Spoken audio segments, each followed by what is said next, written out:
Sam the Cooking Guy, and you're listening to the Barbecue Central Show. Some call him a fool, some even call him a douchebag. But I say Greg Rempe is the greatest thing to happen to barbecue since caveman. Start the game! Let's go! We'll do it live. Okay. Well, do it live! I'll write it and we'll do it live! So to get that perfect barbecue, you use wood. Are you sure it's safe? Whatever.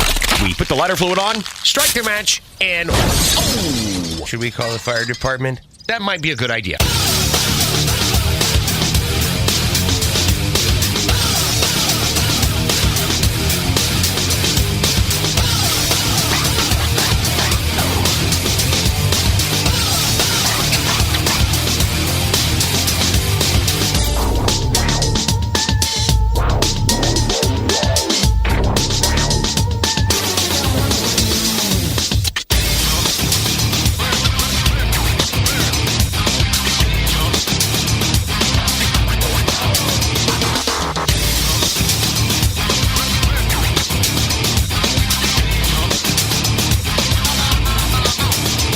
All right, good evening, and welcome to the Really Big Barbecue Central Show.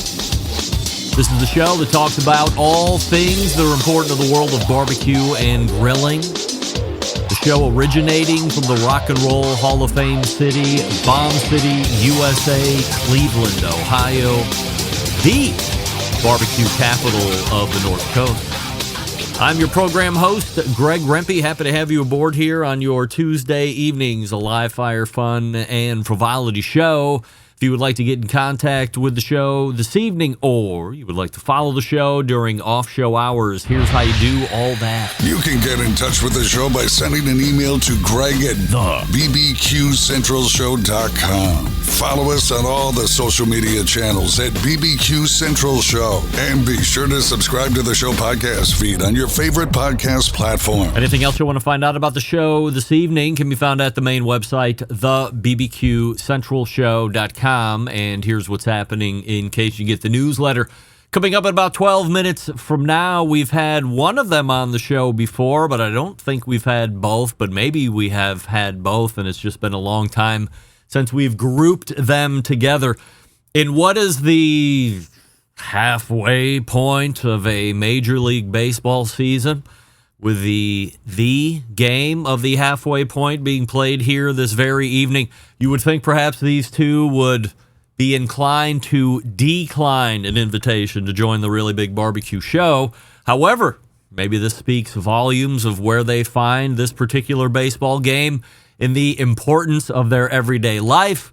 I am, of course, talking about the hosts of the Baseball and Barbecue podcast, Len Aberman and Jeff Cohen will join the show in about 12 minutes from now. And we'll talk about the obligatory baseball stuff. We'll get a little nerdy on our favorite teams. We'll talk about first half events, pontificate on second half results, and maybe, just maybe, sprinkle in a little barbecue, but maybe not, because I talk barbecue and they talk barbecue, but we rarely talk baseball here on this show. So Len and Jeff coming up here shortly. Then 35 past the first hour. We missed him last month, but he's back and better than ever. The creator of CookoutNews.com's website, Wes Wright, rejoins the show.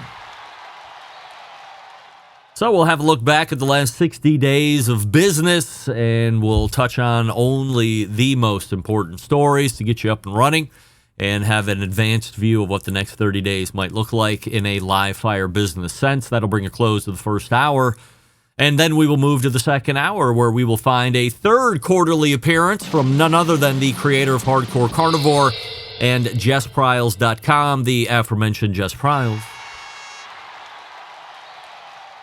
Wow, do we have a lot of stuff to talk about, and it will all culminate with a brand new Betwixt the Two, which I'm going to run this time. Last time she was on 3 months ago, she turned the tables and ran the game on me. By the way, I'm currently 1-for-1 in that game that she hosts. Not nearly as prolific at winning as Jess Pryles when I host the game, but we'll see what she can do here this evening. She won last time I did it. That means 2 is a win streak, and we'll see if she can't hop on that streak. as we draw her segment to a close in the first hour. And then closing out the show, 35 past the second hour, or as we call it, the bullpen segment. None other than the freshly minted white coat wearer herself / earner, by the way, Maddie Rempe. So we'll talk about what the white coat even means and what kind of school she's into and what she's going to be doing here for the next handful of months or close to a year or maybe a year and change, and get a whole recap of this past weekend. So looking forward to the middle daughter trotting down here to the dungeon and putting her in this very interview seat, which currently sits vacant but highly ready. So be prepared for that. And that's how the show's laying out here this evening. Len and Jeff from Baseball and Barbecue coming up next, then Wes Wright from Cookout News closing the first hour, and then we dip in the second hour. Adjust Pryles and a Maddie Rempe will be rounding out that second hour. Don't forget you can follow me socially, Instagram, Twitter, TikToks, the Snappy Snaps, and the LinkedIns, all with the handle at BBQ Central Show. And we say good evening to those of you watching tonight through one of the video streaming platforms. Of course, you can watch on Facebook.com/BBQ Central Show, or you can also watch on YouTube.com/@BBQ Central Show, where we have a new YouTube poll question of the week that we're asking everybody this, including all guests of the show. So be ready, all guests of the show. Would you pay $100,000 or more for an outdoor kitchen setup that included everything? And currently 80% of you are saying no. By the way, I am aligning with the 80% of you saying no. Wow, $100,000 or more. Again, if you're listening to the question, including everything, so structure, finishing, cookers, whatnot, $100,000. So we'll see how that poll question runs through 120 minutes. Results of the poll question from last week: did you eat a hot dog on July 4th? Shockingly, 60% of you said no. By the way, I was part of that 60%. Almost had one, didn't have one. And we start here this evening. I question where you folks are coming from most of the time, and in this latest instance, many of you took wide delight in David Gafford shooting down my take on Weber's pre-treated griddle plate being the best invention ever in the history of griddling. He shot it down quickly. He's like, no, that's definitely not it. He also took perhaps great delight in then regaling us with his thought on what will be the best thing to happen in the griddle market. And it's really technically, I mean, it is technically here yet, but from a mass audience and mass gained acceptance standpoint, it is not here yet. And that is the stainless steel griddle plate that he feels will be making quite the entrance through the course of the year and then going forward. But many of you writing in, Greg, here you are, week in and week out, whenever you can crowbar the Weber pre-treated or preseason griddle plate as being the best thing ever. You bully people into agreeing with you. We love that David Gafford was able to stand his ground and tell you nonsense. Weber's pre-treated griddle plate or preseason griddle plate is not the best. Andrew, you are not the best thing since griddle started. Look, I'll continue to disagree. I don't know where price point for said stainless steel griddle plate is even going to be entering the market at. On top of that, I don't know. I assume it's going to be at a premium. If you're going to be using stainless steel to cook on, you can't cheap out. It'll warp, it'll discolor, it'll look bad. It probably won't last incredibly long. Or it'll become an eyesore enough where you'll want to buy another one and then it becomes cost prohibitive. So in order to negate that, you're going to have to use a high-quality stainless steel. That's not cheap. And now we're running the fine line between, are you going to spend that money on something that you know you're going to get longevity out of? For our crowd, I would say the majority would say yes. But for the everyday ham and egger that might have now 2 cooking vessels on the back porch, deck, side patio, what have you, that's probably going to be a bit of a nut to swallow. And I don't know if the majority of the everyday live fire cooker is going to be willing to spend a premium on a stainless steel griddle plate when you can go out and buy what is a tried and true Blackstone type griddle plate, the rolled steel, and then go through the seasoning process and look at it and go, you know what, all things considered, this is much better than stainless steel anyway. I'm not trying to bolster my position in taking down David's take. I'm just saying, as it currently sits, it's hard to argue that Weber's preseason griddle plate isn't the best thing to happen to griddle. I'm really trying to chase down my best pally, Roger Daly, who is now the CEO of Weber, and talk to him about that. I'm sure he's got a hot take. Here's the good news.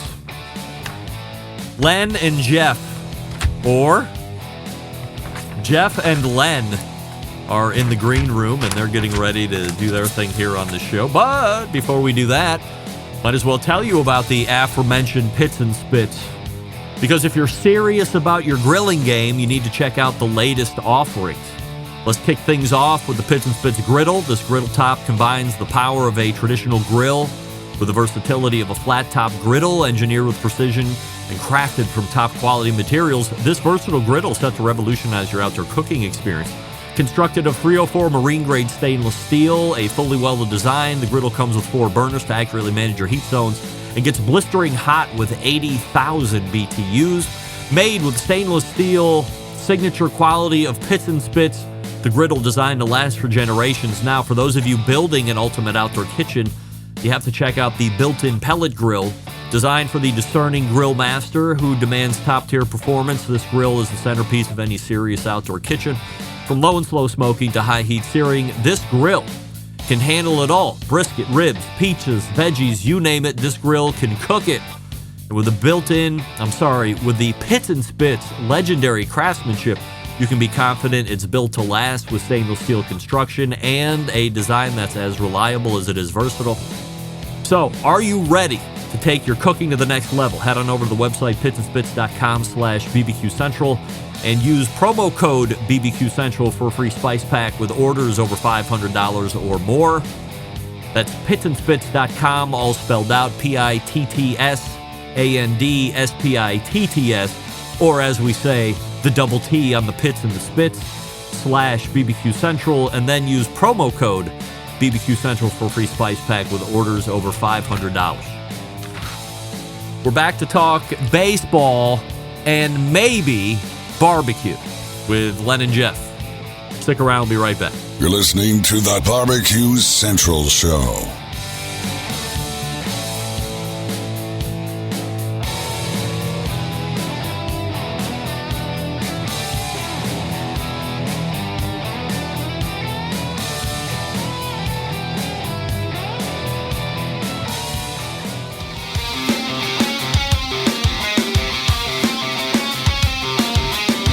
Broadcasting live from the BBQ Central Show studios in Cleveland, Ohio.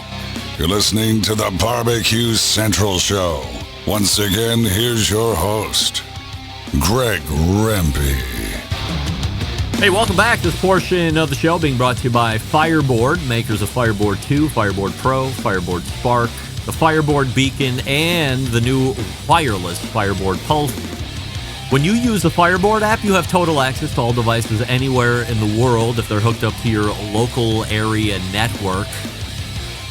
Find out more by visiting fireboard.com or call 816-945-2232 today. Great folks over at Fireboard.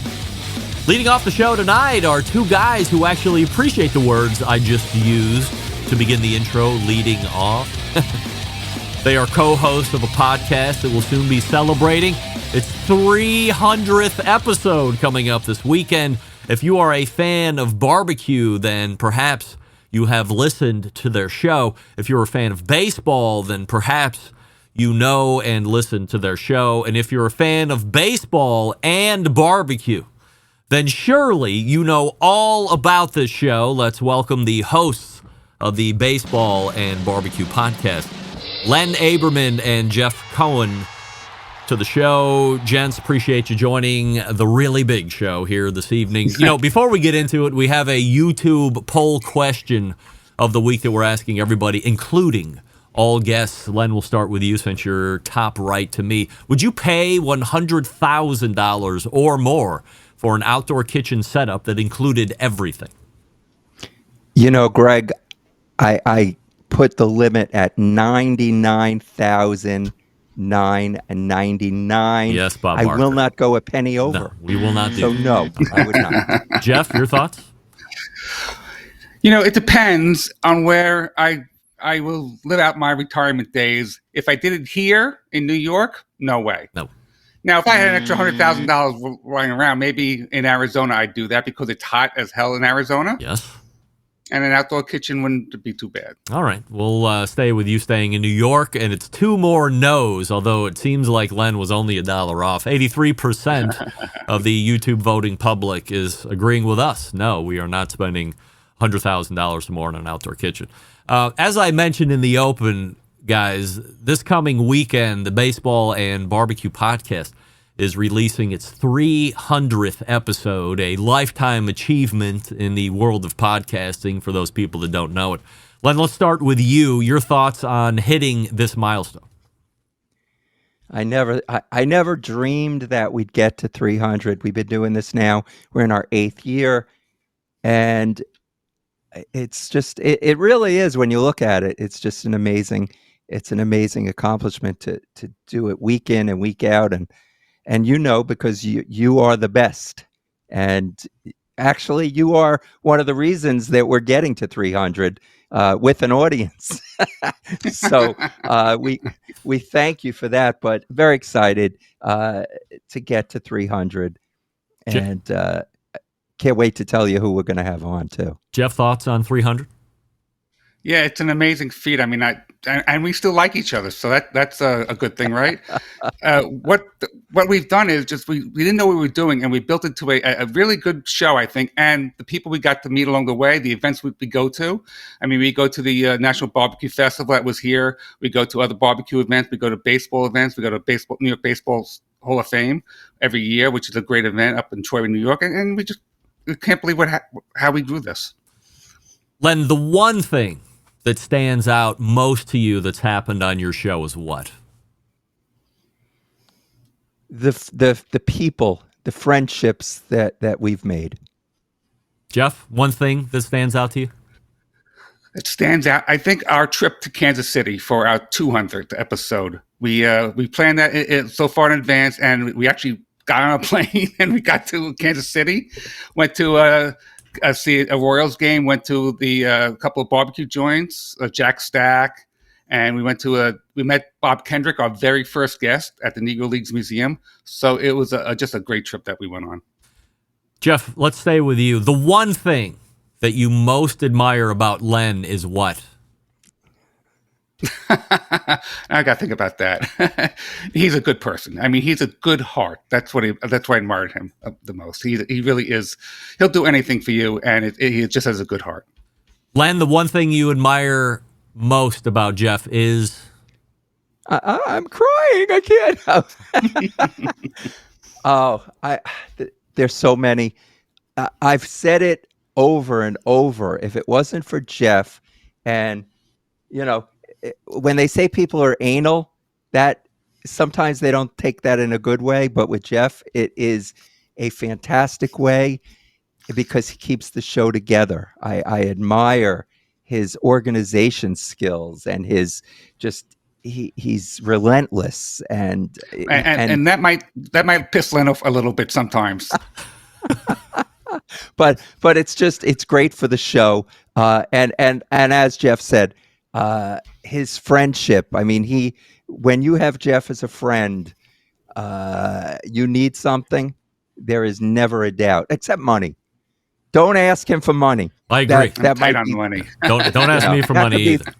That could end the friendship. But other than that, So here we are at the literal All-Star break tonight, and I wonder if this doesn't signify how much perhaps you guys dislike an All-Star game, where you would show up on my show versus watching the game itself. Jeff, do you hate the All-Star game?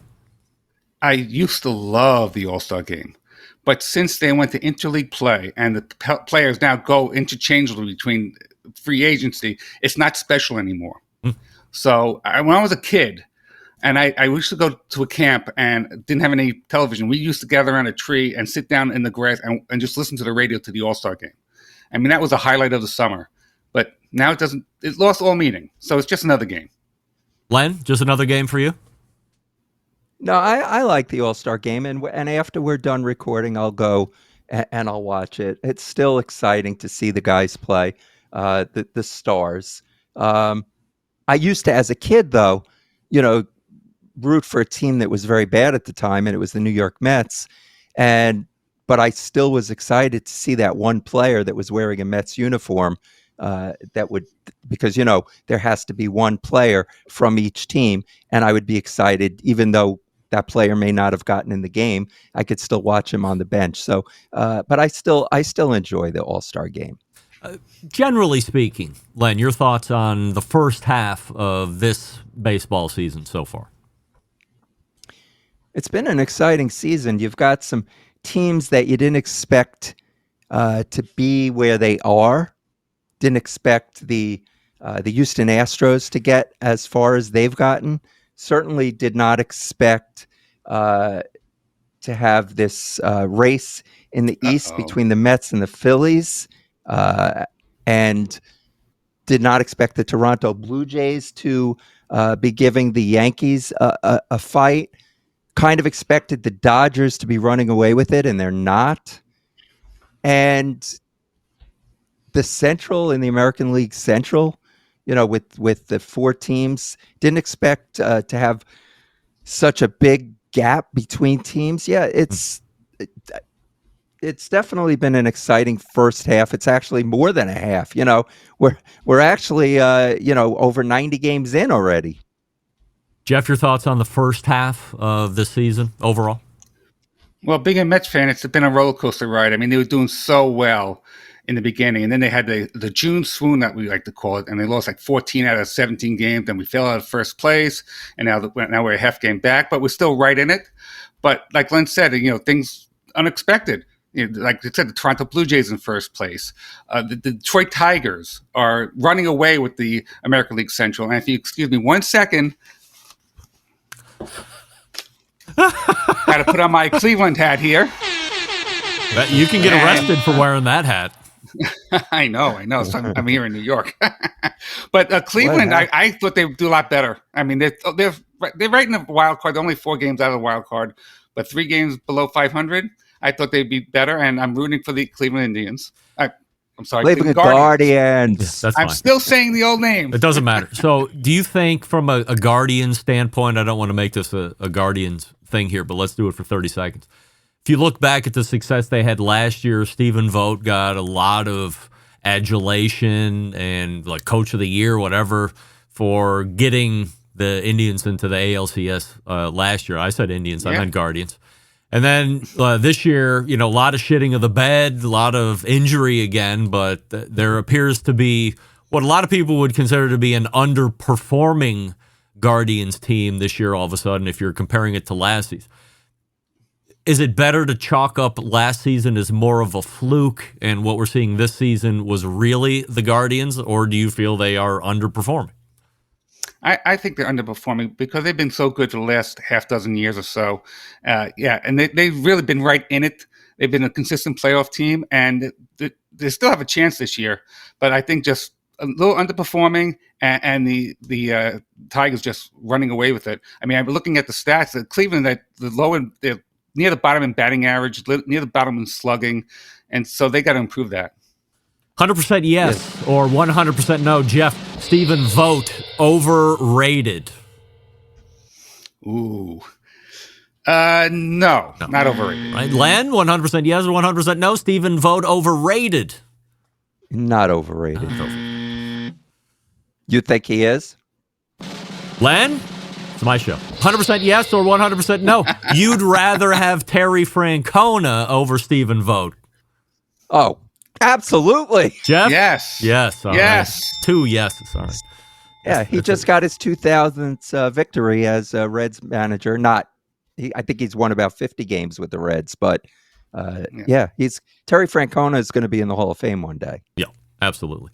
All right, so you are both unadulterated. I'm sorry. Let me circle back here. Did you have a thought on the Guardians' underperformance or fluke of last year, Len?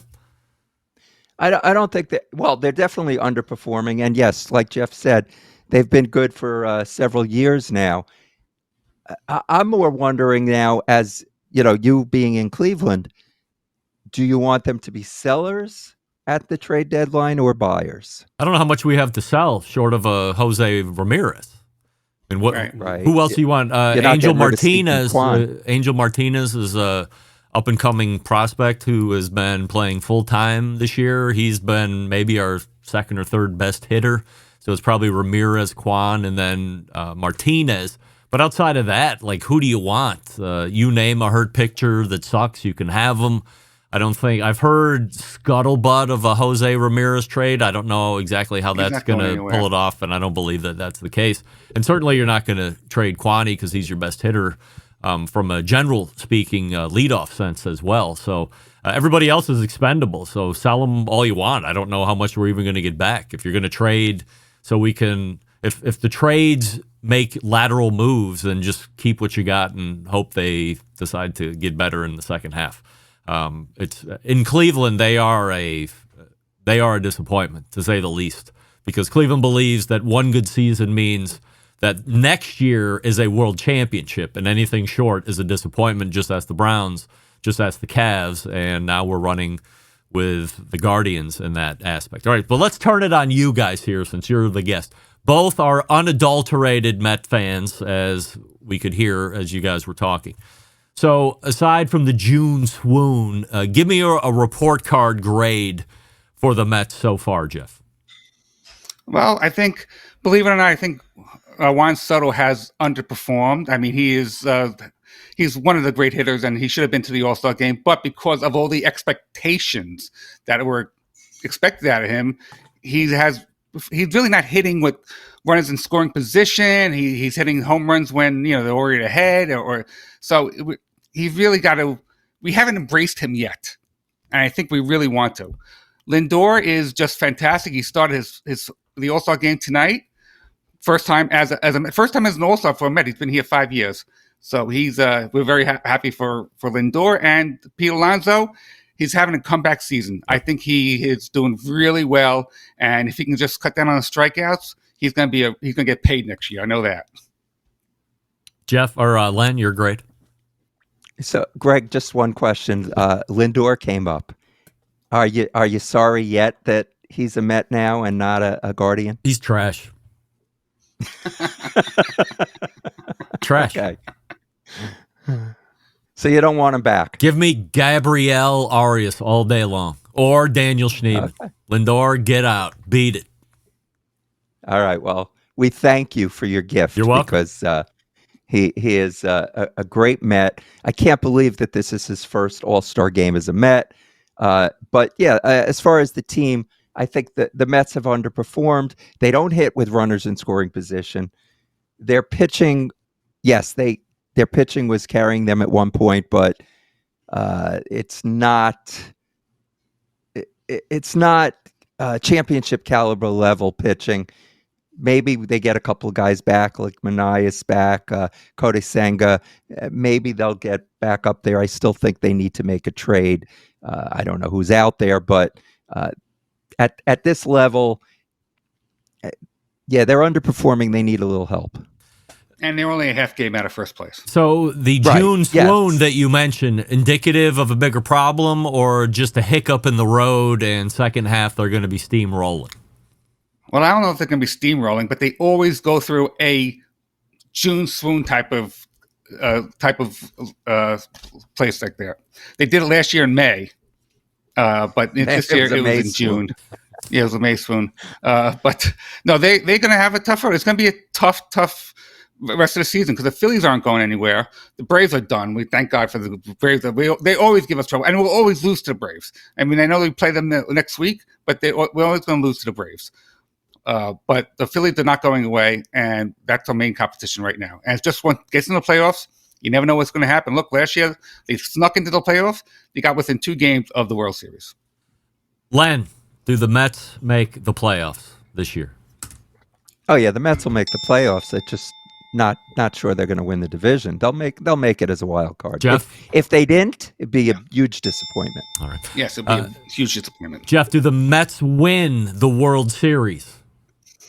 That's a crapshoot. It's like a tournament now. You have to get hot at the right time. It's like the NCAA tournament. You have to get hot at the right time. Will they win the World Series? Who knows? Len, the Mets will win the World Series? No. I'm not drinking the Kool-Aid. Wow. I did not drink it. And no, the Mets are not winning the World Series this year. No. Jeff, have you bought into the value that starting a runner at second base in extra innings is the right decision? No, I have not. I'm a traditionalist. I will not buy into that ever. Wow. But I understand why they do it. Because the pitchers they don't pitch very long anymore, and you'll run out of. I get it. I don't like it, but I get it. Len? No, I'm not a fan of that. The runner. No, I know you like it. You like all these crazy rules. No, I'm sorry. No. I don't think they do it because of the pitching. I think you're in potentially for a whole another 6, 7, 8, 9 innings, and people want to go barely to see 9 innings, and they don't want to see 16 innings or 17 innings. And oh, by the way, it's pretty exciting in the 10th inning when somebody's already at second base. And there's a good chance that game is going to end within an inning or two. Has stretched out a little bit here and there. But it adds a whole new level of excitement, and that's what we need in baseball, excitement and a reason for new watchers to get on board. It does add new strategy there. Yes. It definitely does. Don't like it, but it definitely does. Here we go. Last 100% surety question. Jeff, we'll start with you. The 100% yes, 100% no. The sheer inability of any Major League Baseball player to lay down a bunt with any type of consistency is, in a word, tragic. Yes. 100% yes. Len? I didn't even know that bunting was still part of the game. What are you talking about? Absolutely. Jeff, how do we fix this? That's a good question. I think we need new leadership on both the commissioner side and the Players Association side. I mean, they're just fighting for the last dollar, which I get. That's what capitalism is. But they're not doing anything good for the game. I mean, pitchers are getting hurt all the time. You see here Tommy John surgery constantly, and it's not going away. They're chasing velocity when they should be chasing wins. Len, if you were a hitter and the bunt sign was put on for you, I mean, we all know, we see these guys square around or square up, and it's 9 times out of 10, that ball's a pop-up out, which I can't believe. It just boggles my mind. If you were making that kind of money, would you not hire some bunting coach off season and become one of the most dependable and prolific bunters going? You could be easily known as the best bunter in the modern era if you would only take a little initiative. The best bunters don't make hundreds of millions of dollars. I'm sorry. They just, Yes. If I can just jump in here Please. for a second. Yes. You know the difference between a 250 hitter and a 300 hitter? 1 hit a week, and that could just be a bunt. Yes. I agree. It's sad. The Guardians were playing the White Sox here before the end of the first half of the season, and there were 3 or 4 times in one game when the Guardians attempted to bunt, and 1 out of 4, that's 25%, ability to lay down a bunt. 3 times were in instances where they needed to have the bunts down to either try and safety squeeze a run in or move a runner over to from second to third, and they couldn't do it. And more than that, it's ugly. It's not like it was close and they got an out. It wasn't even close, and it was ugly. And I throw my hands up and go, what is going on here? But I guess you're right, Len. Nobody wants to see a bunt. They just want to see somebody stand up there and swing for the fence. And if you strike out 180 times during the year, God bless. bunting is not sexy. Nobody goes in and, to see someone bunt. They go to see Aaron Judge hit home runs. They see Cal Raleigh hit home runs. They want to, it's not the bunting derby. It's the home run derby. The long ball. Chicks dig the long ball. Sounds weird in a vacuum. Jeff, who's on the 300th episode? We have, from the barbecue side, we have the great Mo Kason and Bob Trudnak. Oh. And Len, who's the other guest? Can I just say that it's Mo Kason and Bob Trudnak sitting down in a conversation like I've never heard them before. They are just so good together. And our baseball guest is going to be interesting. It's David Wild. And David Wild, you may have recognized David Wild, Greg, because he was actually on the Howard Stern show. When Hall and Oates were having their fallout, David Wild came on to discuss it. David Wild is one of the people that wrote the first articles on Howard Stern for Rolling Stone magazine. Oh, wow. But David Wild, Rolling Stone, he writes for the Grammys, the Country Music Awards. He does a podcast with Phil Rosenthal of Somebody Feed Phil and Everybody Loves Raymond fame called Naked Lunch. And he's a huge baseball fan. Was a Mets fan, now a Dodgers fan. So he comes on, we talk music, we talk some food, we talk baseball. It's a pretty exciting 300th episode. Look forward to that. That's going to be released this coming weekend, so make sure you subscribe to the podcast feed if you don't already, although I know most of my fans do. This is Jeff Cohen and Len Aberman, the hosts of the Baseball and Barbecue podcast. Guys, again, congratulations on 300 episodes, and thank you so much for coming on here tonight. We wish you continued success, and we'll talk again soon. Thanks a lot. Thank you, Greg. There they are. The two best hosts to talk both baseball and barbecue at the same time, Len Aberman and Jeff Cohen. Subscribe. I would say you'll be pleasantly surprised, but that's kind of a put down. You will be impressed, for sure. These guys do the homework, they ask great questions, and they get some really great guests. I think one of my favorites still is the interview with Bobby Valentine. It's an incredible interview. At least 2 or 3 times during the interview, Bobby V said, that's a great question. Like, hey, these guys aren't some jamokes. They came prepared. Good for them.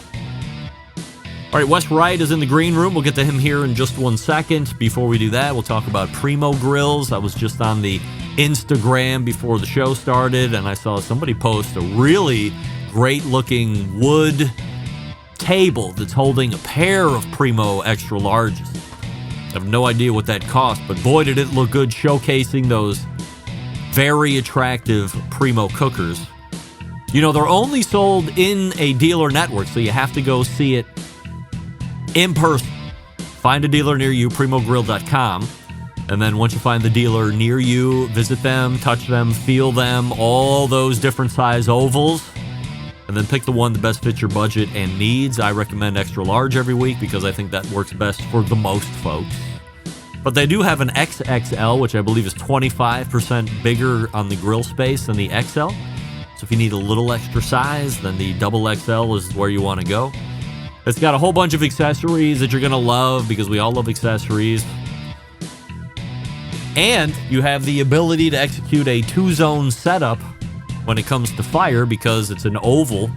You have a divider you can put in, and now you literally have coals on this side. You have nothing on the other side, so you can put the meat wherever you want it. Get the heat deflectors, too. Those things are great. Use them all the time. All right, we're back with Wes Wright from cookoutnews.com. Stick around. We'll be right back. You're listening to the Barbecue Central Show.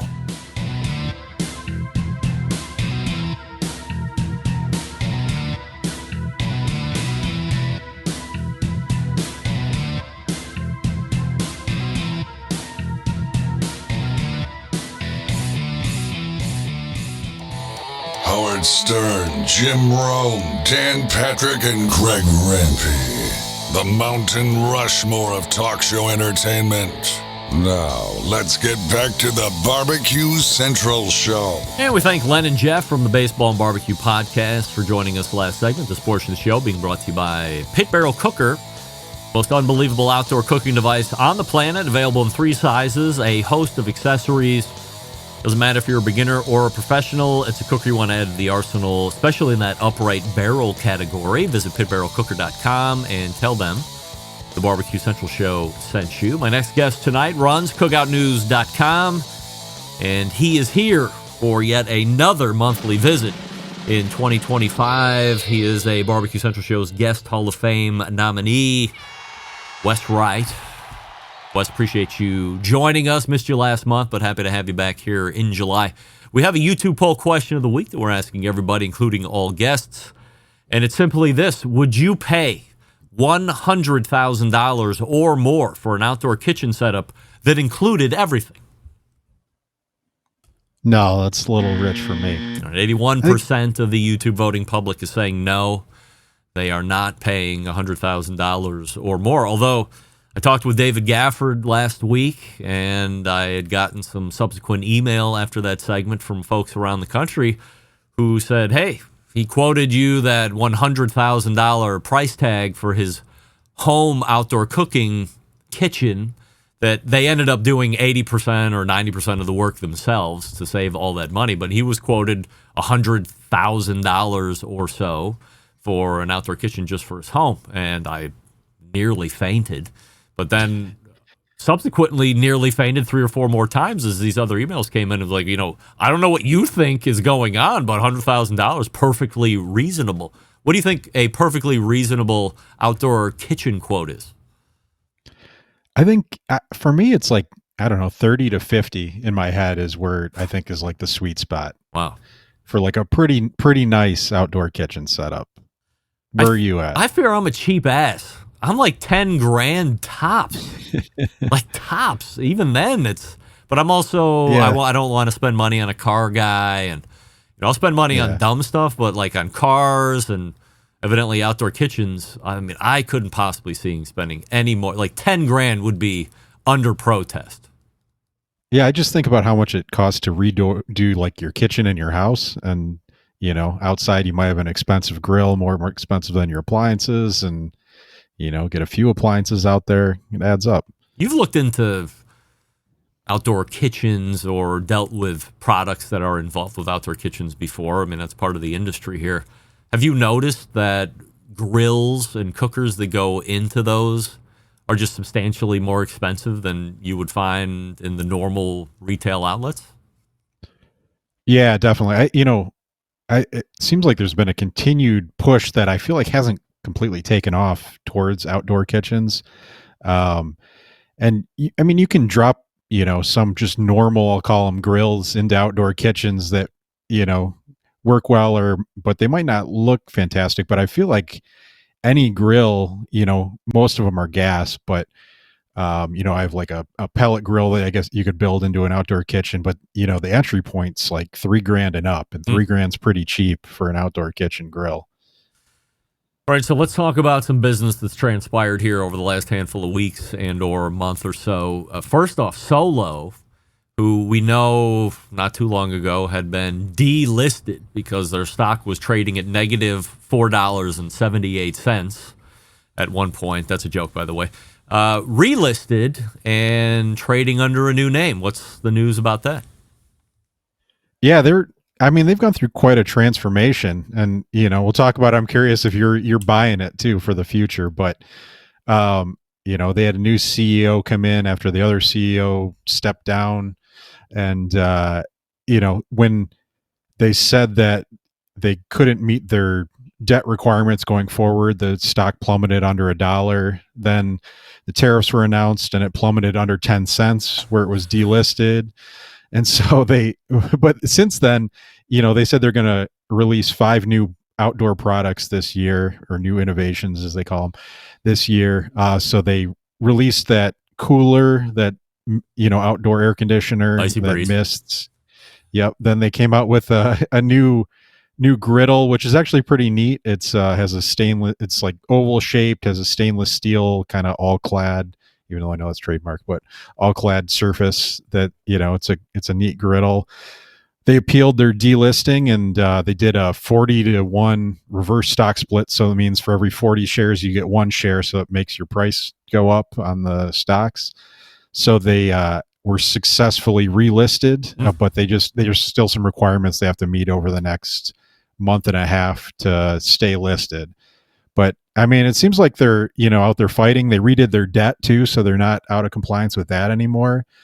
And then I've been seeing a lot of patents for them too. So like one I wrote about is they're going to come out with some outdoor furniture, both like chairs and tables that you can put them together by just snapping them together. There's, all through, like slide, like interfaces that go together that look, structurally sound. They require no tools. Like that trademark. Thuma thing? The Thuma bed I haven't frame? seen that. Have you seen that? My bread frame's kind of like that though too. It just kind of snaps together. They just kind of fall into each other. They set in one another. Yeah. Yes. So that's, I see coming out this year. They have a trademark for an outdoor greenhouse, which that one I feel like is out of left field, but could be kind of interesting for all the gardeners out there. And then they're also supposed to come out with a new, well, not supposed to. There's a patent for a new smokeless fire pit that's supposed to make more heat go out laterally to keep your legs warm. So we'll see if that comes out. And one, I haven't even written about it yet, but they've also a patent for an outdoor fire place too. So I expect that to come out this year. What does an outdoor fireplace look like compared to a fire pit? It's like if you took like a big canister and cut out the side of it rather than a heat going straight up, you can see it from the side. So it's, like an outdoor, it's a little outdoor fireplace. It looks kind of neat if you look at the photos. Have you had any experience with the griddle? Like, that's the one thing that I guess I'm most interested in because it is a stainless steel griddle top. Dave Gafford from the Barbecue Lab said he thought that stainless steel griddle tops were going to be all the rage here for the balance of the year and then going forward. I haven't, seen it in person, but it looks neat from, what I can read and the photos and the way that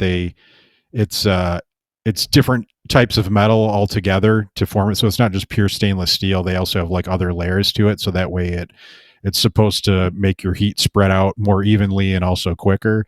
It looks like a pretty cool design. And I appreciate that they did something a little different where, a lot of brands, they will just get a whatever griddle rectangle 4-burner, slap their name on it and call it good. This one looks like it has some design behind it. So I can completely appreciate that.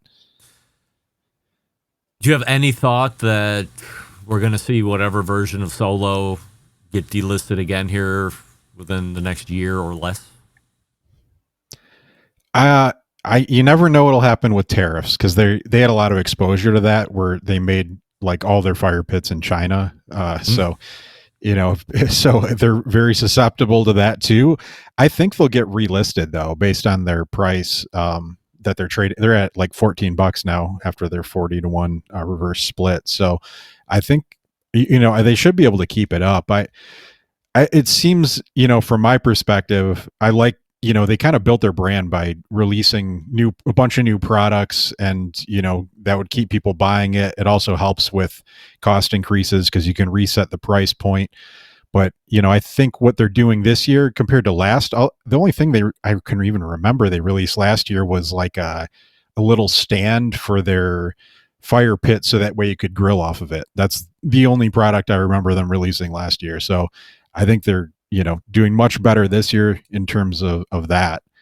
But, are you buying it? You think they have a good future or more of the same? Most of me feels like it's going to be more of the same, but I could be wrong.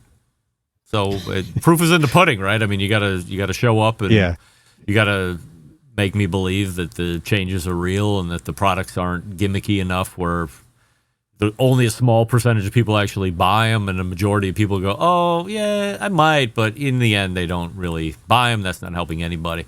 So we'll see how it goes from here, but I'm not a buyer yet, but I could change my mind. Coyote Pellet Grill, you've done a review and you think that gas grills should be scared. Why? I really liked what they did with that one. That's that's a grill that they build for outdoor kitchens. So it has a nice design that kind of like how you'll see on like some Pit Boss grills, but kind of where they have like that open flame feature. This one you can swap out like the heat deflector, and they have like an open flame from that, but also just the grill itself. Even when you're not on open flame grilling, it'll get up to 650 degrees, which is that's pretty nice. And then the all the grill grates are laser cut stainless. I love stainless steel cooking grates personally, just with how they sear. So like even without the open flame thing, which some people think it's gimmicky, your results may vary. But if you're at 650 with stainless steel grates, you can get some good searing on it. I was impressed with how well it performed on that front. Cost of operation, though, isn't it more expensive than a gas grill? Yeah, I'm sure it is. I'd say it's pretty well insulated, at least. Has an insulated lid and things like that, so it's a little more efficient than some other designs. But yeah, you're sacrificing cost for flavor, I guess, with that. But one thing I forgot to mention last time was, have you seen that Rectech? I want to call it Crossfire or X-Fire. No. Have you seen that? No. Well, kind of like with their griddle that we've talked about, they're like the leaders in just scorching pellets. They have that Rectech. I want to say it's called a Crossfire or X-Fire, something like that. But it has two burn pots in the cook chamber at the same time, and it's kind of a same thing that I just mentioned with the Coyote, where one side's like for searing with the open flame and the other side's for grilling. But I'm just curious, two cooking pots at the same time, like that's burning through. That's a lot of pellets. All Clad is joining the pizza oven game. You're a fan of All Clad, according to the review. What did you like about it? I like that it had a lot of power. It seemed to retain heat really well, almost to the point that there was a little bit of a learning curve. I had to back off some of that heat because when I first was cooking pizza ovens, I was just completely scorching the crust on the bottom. It has a rotating stone, which has been done before, but it was just a well-designed oven, and especially for like All Clad fans, it worked well. There are no complaints. And the pizza oven space too, like it's what separates the bottom from the top, I would say, isn't a lot, to be honest with you. So I feel like you can cook a good pizza with most ovens. Are you bullish on the pizza cooker market still? I think it's pretty well saturated. I think there's some incremental gains there as it continues to grow, but I think like the companies that are in it are fighting for share as opposed to leading the way with just a giant growing market like it was a few years ago. What about the griddle market? I kind of feel the same way with that. I don't know. Both, to me, like fad isn't the right word, because I would imply that like people are getting over it, but it's just, I don't think it's, people are as excited about getting into it anymore. But I think that also is the sentiment with overall consumer purchases and grilling. It's just the consumers aren't buying a lot right now, I don't think. So that's not really helpful for any of those more growth categories. Lastly, Masterbuilt, known for making cookers of various forms and fashions, especially that Masterbuilt gravity-fed cooker that a lot of people are fans of. They're getting into the smokeless fire pit game. What's different about their smokeless fire pit? Yeah, they have a patent out there. We'll see if it comes out, but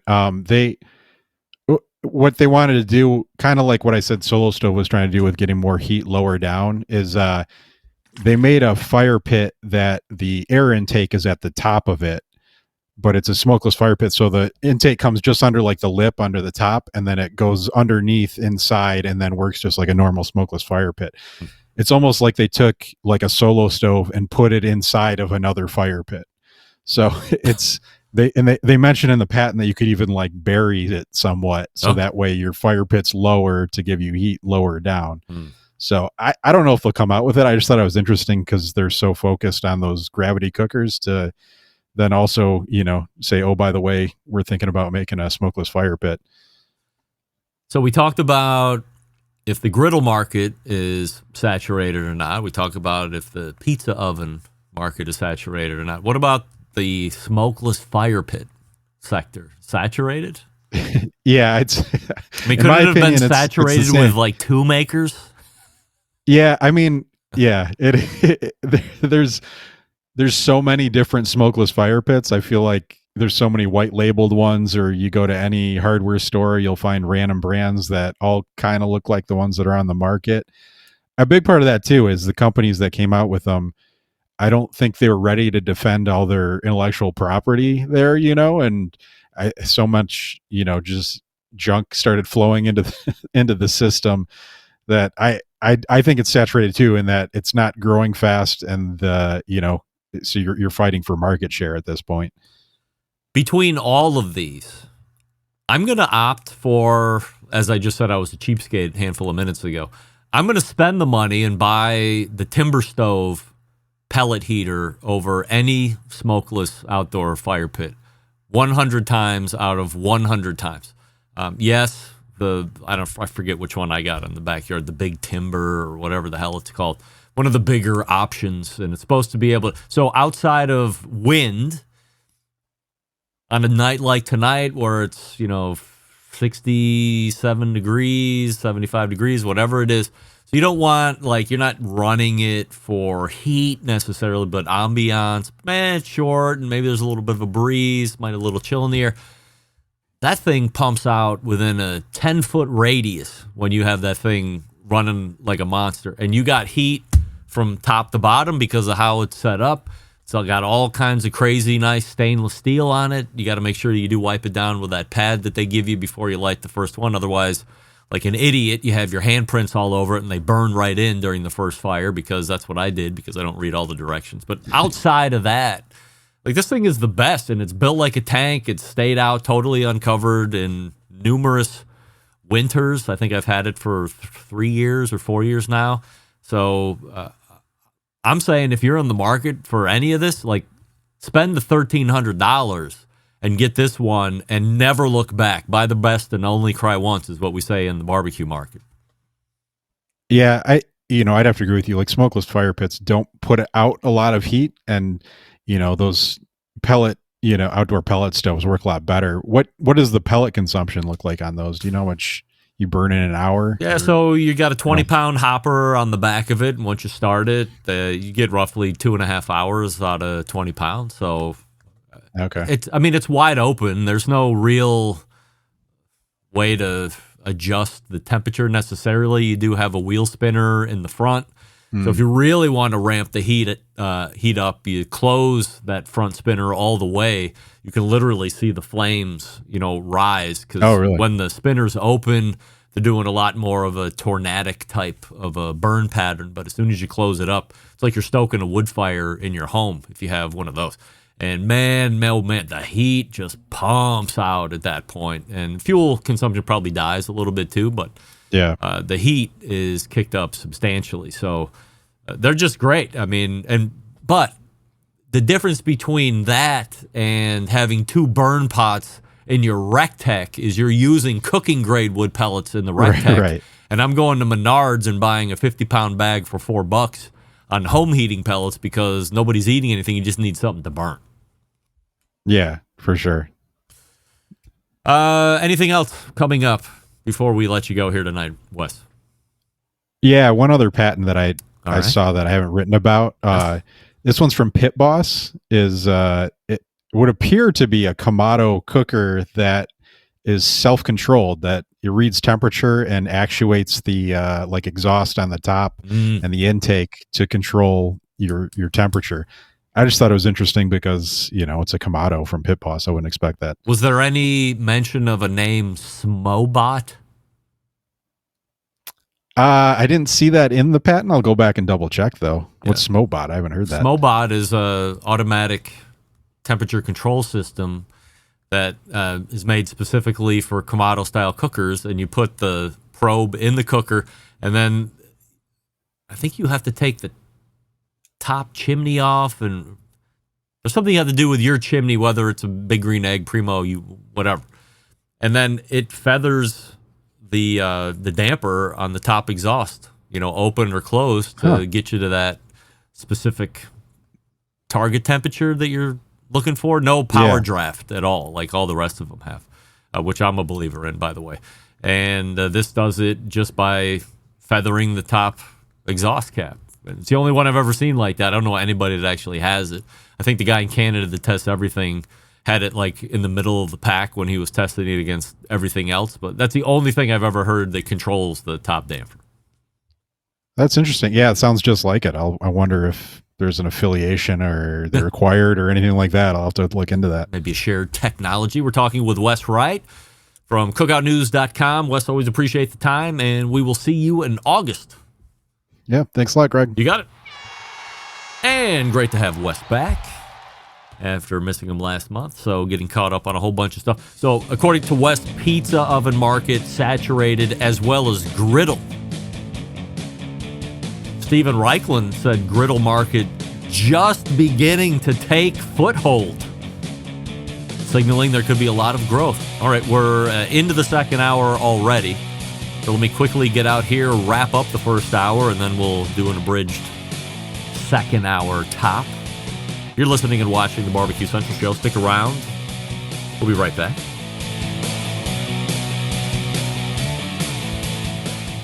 Continuing to produce incredibly mediocre content in an exceptionally professional way. You're listening and watching the Barbecue Central Show. Once again, here's your host, Greg Rempe. All right, we thank Wes Wright for joining us last segment. Cookoutnews.com is his website. And we are ready to wrap the first hour here. If you missed it, we'll do a little reset here in a few moments. But don't worry, we are recording as well for tomorrow. You are listening and watching the Barbecue Central Show right here in the Barbecue Central Network. Stick around. We'll be right back.